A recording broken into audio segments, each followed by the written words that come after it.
हमने शहर को दी एक नई पहचान, हम हैं सिंघानिया बिल्डकॉन।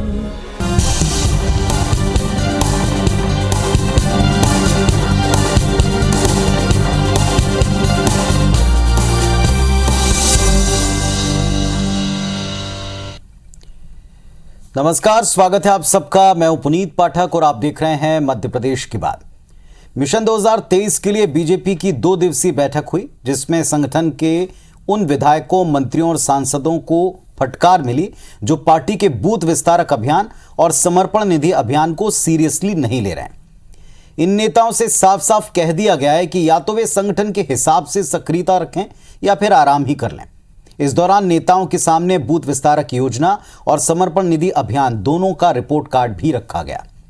इधर कांग्रेस पार्टी भाजपा संगठन के इस क्लास पर तंज कसते कहती कि तो केवल इवेंट मैनेजमेंट है, लेकिन भाजपा का अपने नेताओं को साफ संदेश है कि 2023 में पार्टी को जीत से कम कुछ भी मंजूर नहीं। बड़ा सवाल ये, क्या संगठन की नसीहत का संगठन के हिसाब से सुस्त नेताओं पर अब असर होगा? इस पर बात करेंगे, पहले एक रिपोर्ट देख लें।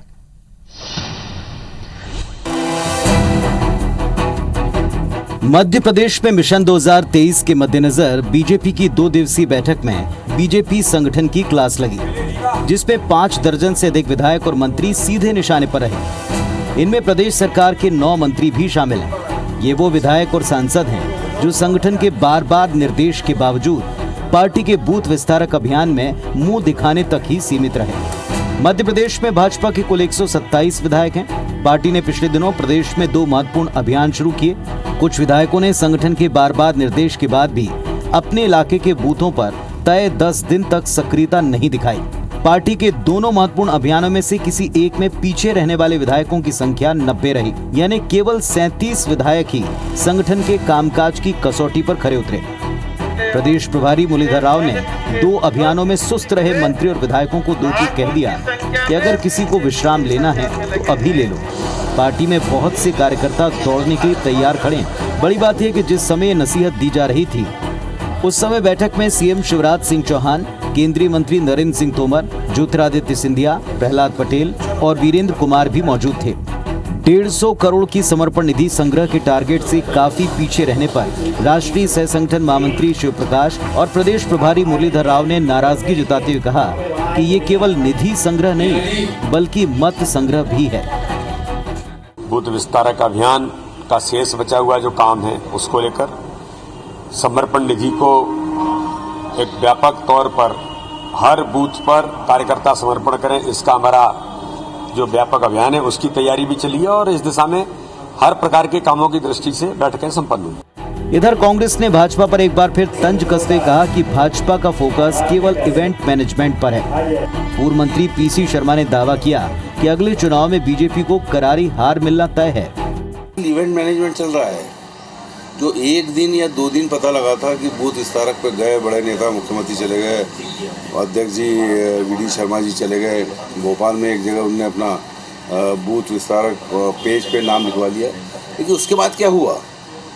ये टाइम फिश है इनका, ये बूथ विस्तारक मामला। हम लोग लगातार जान रहे हैं, कल रात के 9 बजे तक हम बूथों पे घूमे। इन 2 दिनों के मंथन में बीजेपी संगठन ने मिशन 2023 के तहत पिछले चुनाव में बड़े मार्जिन से हारने वाली 50 सीटों पर फोकस किया है। नेताओं को 50% वोट शेयर हासिल करने तक इलाकों में डटे रहने की कसम खिलाई गई। साथ ही फटकार लगाते हुए याद दिलाया कि नेता सरकार से ज्यादा तवज्जो संगठन को दें। बड़ा सवाल ये, इस फटकार और नसीहत का जमीन पर कितना असर होगा? सुधीर दंडोतिया, IBC 24, भोपाल। तो संगठन बड़ा है और अपनी ताकत अपने कार्यकर्ताओं को मानता है। अपने कार्यकर्ताओं को रिचार्ज करने के लिए इस तरह के लगातार बैठक, मंथन, चिंतन के दौर बीजेपी में चलते रहे, इसमें कोई नई बात नहीं। और नई बात इसमें भी नहीं है कि उन्होंने किसी कैंपेन को लेकर अगर कोई सक्रियता में कमी दिखी तो उस पर नेताओं को चुस्त और आगे जाकर काम करने की नसीहत दी है। लेकिन बड़ी बात यह कि इस रिपोर्ट कार्ड के बाद, इस फटकार के बाद, इस नसीहत के बाद कितना काम एक्टिव हो पाएगा, कितना तेजी आ पाएगी, क्योंकि ये दोनों महत्वपूर्ण अभियान है। निधि और दूसरा हर एक बूथ के ऊपर जाकर जो नेताओं को काम करना था, वक्त बिताना था। हमारे साथ में इस विषय पर बातचीत करने के लिए दोनों पक्षों के दो बहुत ही जागरूक नेता हैं, खुलकर अपनी बात रखने वाले प्रवक्ता हैं। अवनीश बुंदेला साहब हैं, कांग्रेस पार्टी की तरफ से अपनी बात रखने वाले हैं, और सनवर पटेल साहब हैं जो भारतीय जनता पार्टी का पक्ष रखेंगे। सनवर जी, चूंकि आज हम बीजेपी की बैठक पर चर्चा कर रहे हैं, शुरुआत आप ही से करेंगे। जो जानकारियां हैं और जिस तरह की रिपोर्ट हमने देखी है, इसमें बात स्पष्ट है कि कुछ नेता हैं जो एक तो शायद संगठन से ऊपर सत्ता की चीजों को तवज्जो दे रहे हैं, और इसमें वो नेता हैं जिनको पद भी हैं, जिनको जिम्मेदारियां भी हैं, चाहे वे विधायक हों, चाहे मंत्री हों, चाहे वे सांसद हों। और दूसरा जो 2 अभियान है उसका रिपोर्ट कार्ड भी रखा गया। जो भी वहां से नसीहत मिली है उस पर अमल करने के लिए क्या कोई टाइमलाइन फिक्स की है?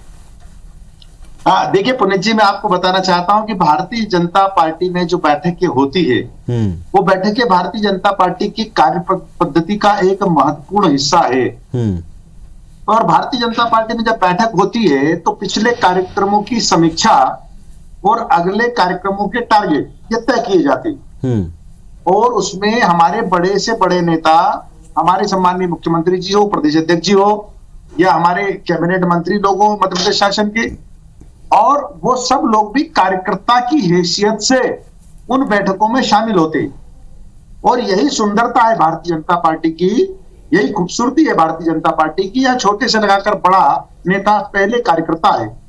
तो अब इसमें कहीं कोई ना इस प्रकार की डांट है ना कोई डपट है। भारतीय जनता पार्टी की यह कार्यपद्धति का हिस्सा है बैठकें, जो हमेशा होती है, आगे भी होगी, और आगे भी नए टारगेट दिए जाएंगे और पिछले कार्यक्रमों की समीक्षा की जाएगी।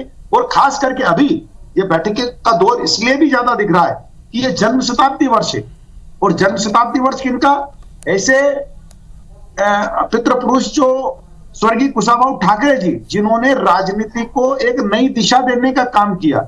जब राजनीतिक क्षेत्र में लोग काम करते थे या राजनीतिक दल समाज क्षेत्र में काम करते हैं तो लोगों का एक अविश्वास बनने लगा। अरे भाई, ये गड़बड़ तो नहीं करते हैं, भ्रष्टाचार तो नहीं करते हैं। जिस प्रकार से मधु कोड़ा से लगाकर और वेफर्स से लगाकर और धोती कुर्ता से लगाकर जो हमारे यहाँ घोटाले हुए हैं देश भर में, तो एक प्रतिष्ठा खराब होने लगी। ऐसी स्थिति में स्वर्गीय कुशाभाऊ ठाकरे जी ने एक मिशन हाथ में लिया, कैसे राजनीति में सुचिता हो, कैसे लोगों का विश्वास बने राजनीतिक दलों के लिए। तो उन्होंने यह जो आजीवन सहयोग निधि अपने कार्यकर्ताओं के द्वारा अपने राजनीतिक दल को एक निश्चित राशि देना, जिससे कि ये किसी प्रकार का आरोप या नहीं लग पाए, या कि भाई ये अगर कार्यालय बना तो कार्यालय कैसे बना? अरे भाई, हमारे कार्यकर्ताओं के पैसे से बना। तो आज उनका जब जन्म शताब्दी वर्ष है, ऐसे अवसर पर जब उनका जन्म शताब्दी वर्ष है, तो समर्पण निधि के नाम पर एक बड़ी राशि समर्पण निधि के नाम पर भारतीय जनता पार्टी को भारतीय जनता पार्टी के कार्यकर्ता समर्पित कर रहे हैं। तो ये अपने आप में एक बहुत बड़ा आयोजन है। और इसके पहले जो बूथ विस्तारक हुआ है, वो बूथ विस्तारक अपने आप में इतना बड़ा कार्यक्रम है कि 65,000 बूथों तक एक साथ लोगों को जाना, ये अपने आप में बहुत बड़ा कार्यक्रम।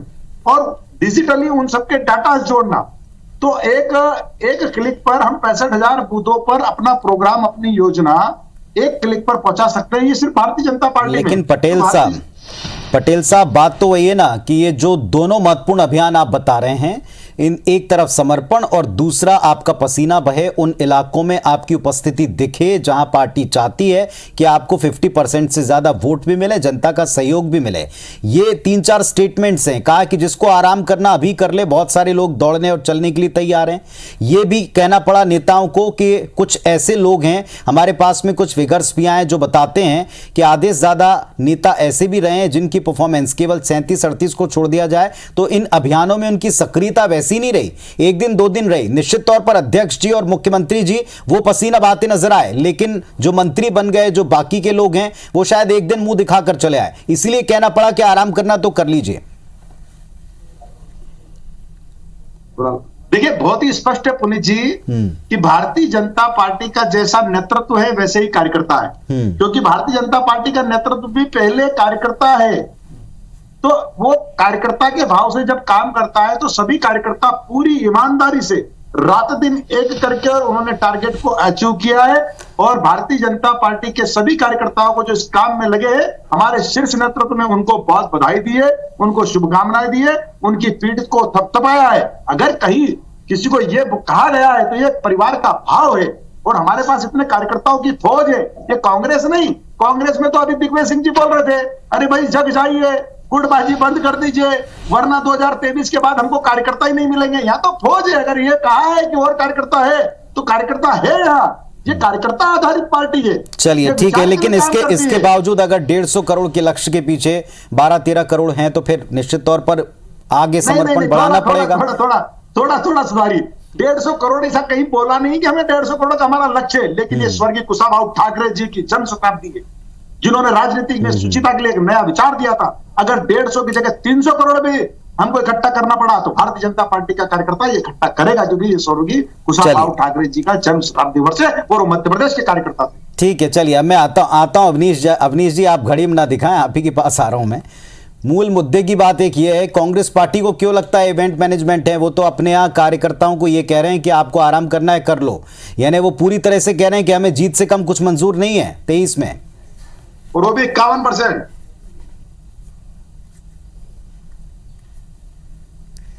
देखिए पुनीत जी, एक बात तो स्पष्ट है, सबसे पहली बात कि भाजपा चंदाखोर पार्टी है।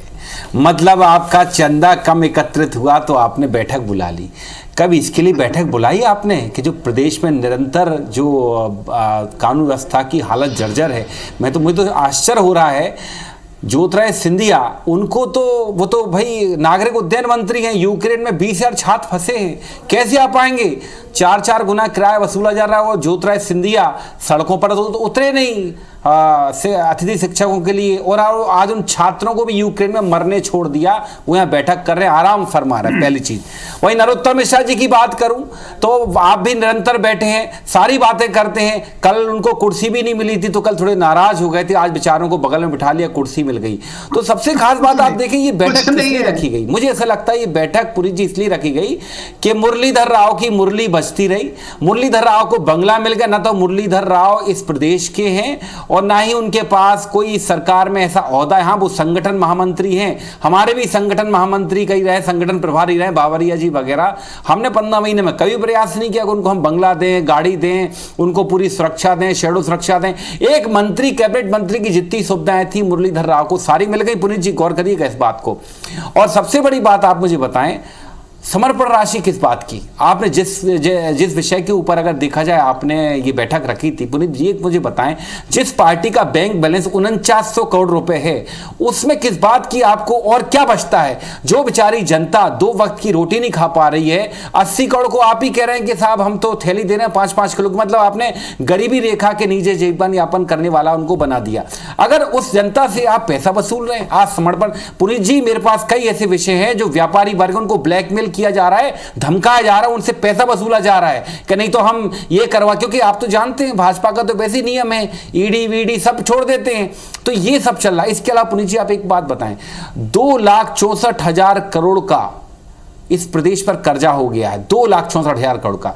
मुझे लगता है ये बैठक क्या सीएम शिवराज के आराम फरमाने के लिए थी? सीएम शिवराज ने अपने लिए 50-50 लाख की फॉर्च्यूनर गाड़ी, सनरूफ वाली फॉर्च्यूनर नहीं आती है, पता करें, ये कस्टमाइज फॉर्च्यूनर इन्होंने कंपनी में ऑर्डर की है, 5 करोड़ की फॉर्च्यूनर। इसके अलावा इनोवा क्रिस्टा को लाके 25 करोड़ की ये गाड़ियां खरीदने जा रहे हैं पुनीत जी, जब प्रदेश निरंतर कर्जे में है। इसके अलावा 80 करोड़ का ये जेट प्लेन खरीदने जा रहे हैं। अरे साफ बोलिए ना कि जनता के टैक्स के पैसे से आपको ऐश करनी है, आपको पैसा उड़ाना है, काहे के लिए नाम दे रहे हो बैठक का?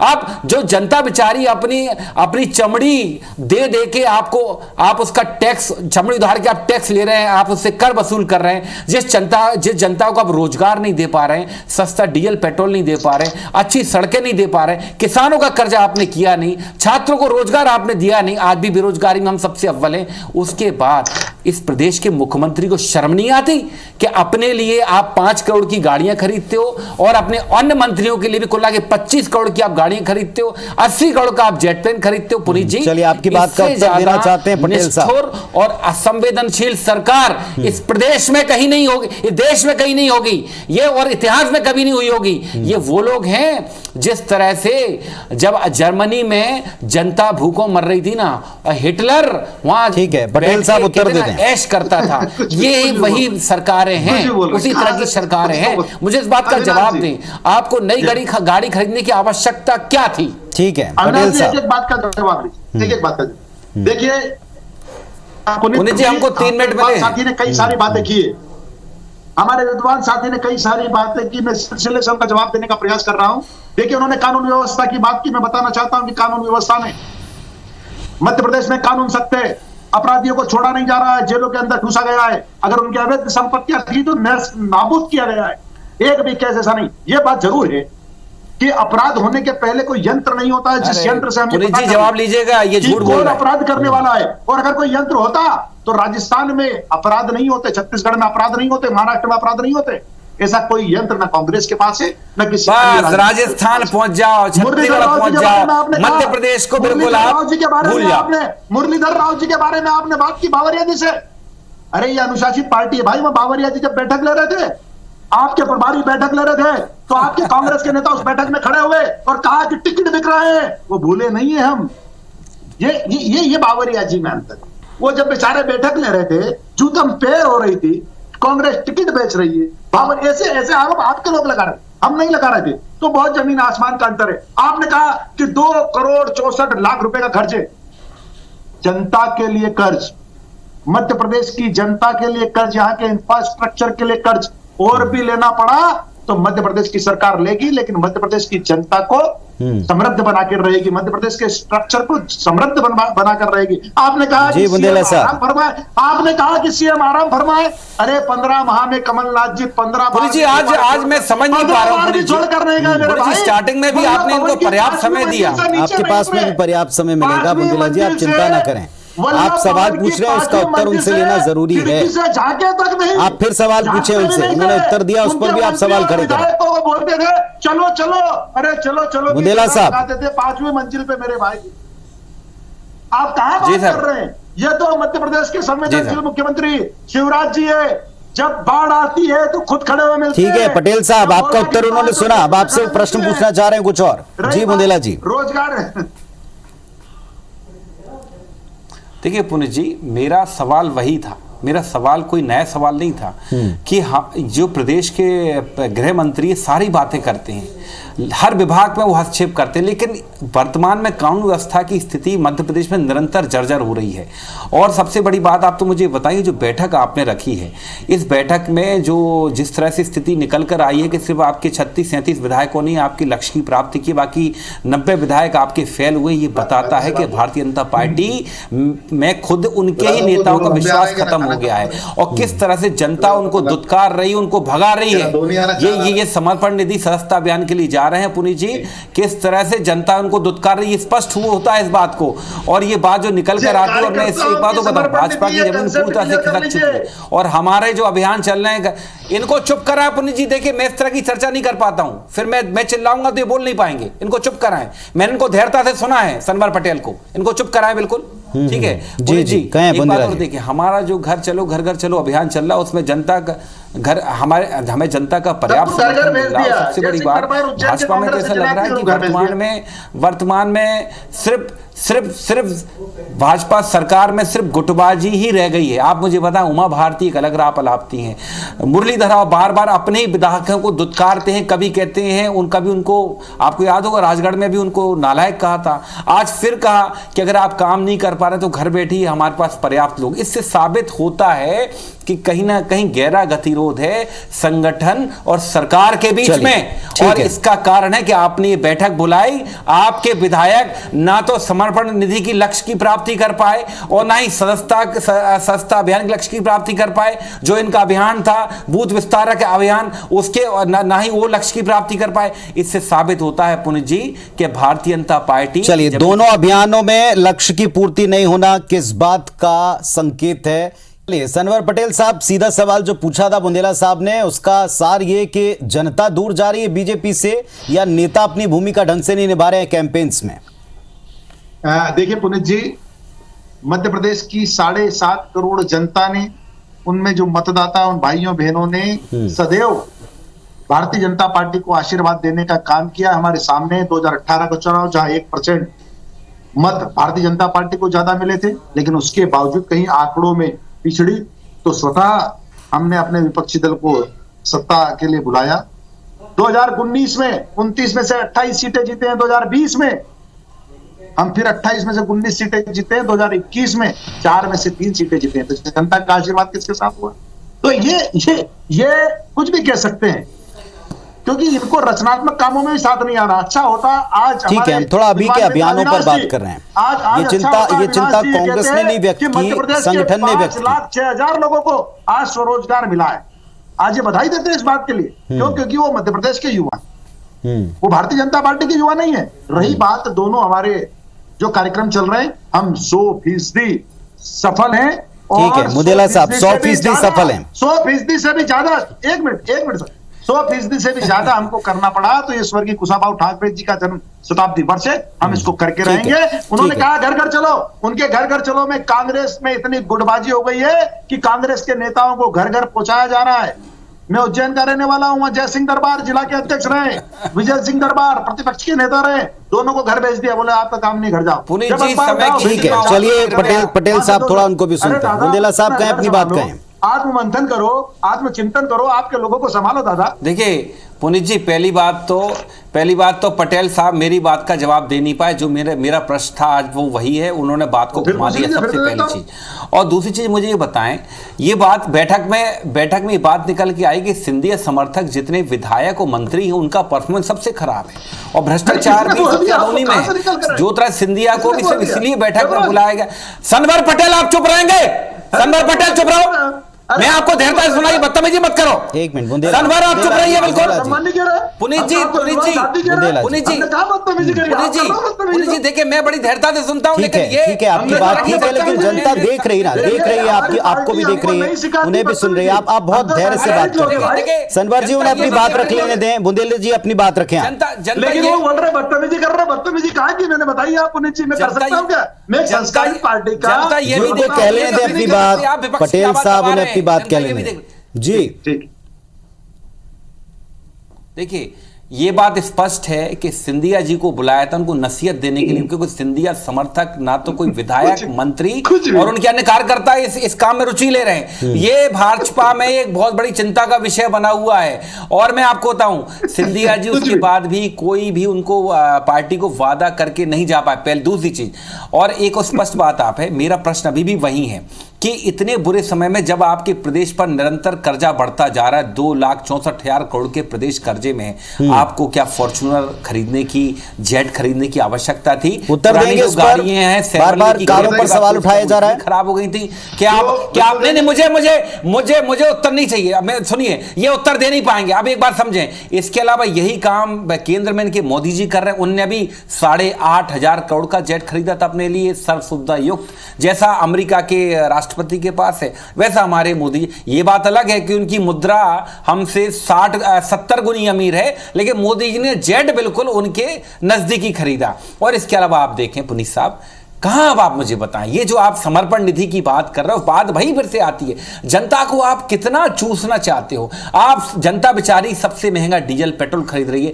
सबसे महंगा एलपी। आज मैंने खरीदा, मेरे यहाँ 976 रुपए का एलपीजी सिलेंडर आया है। उसके बावजूद ये समर्पण निधि भैया क्या है?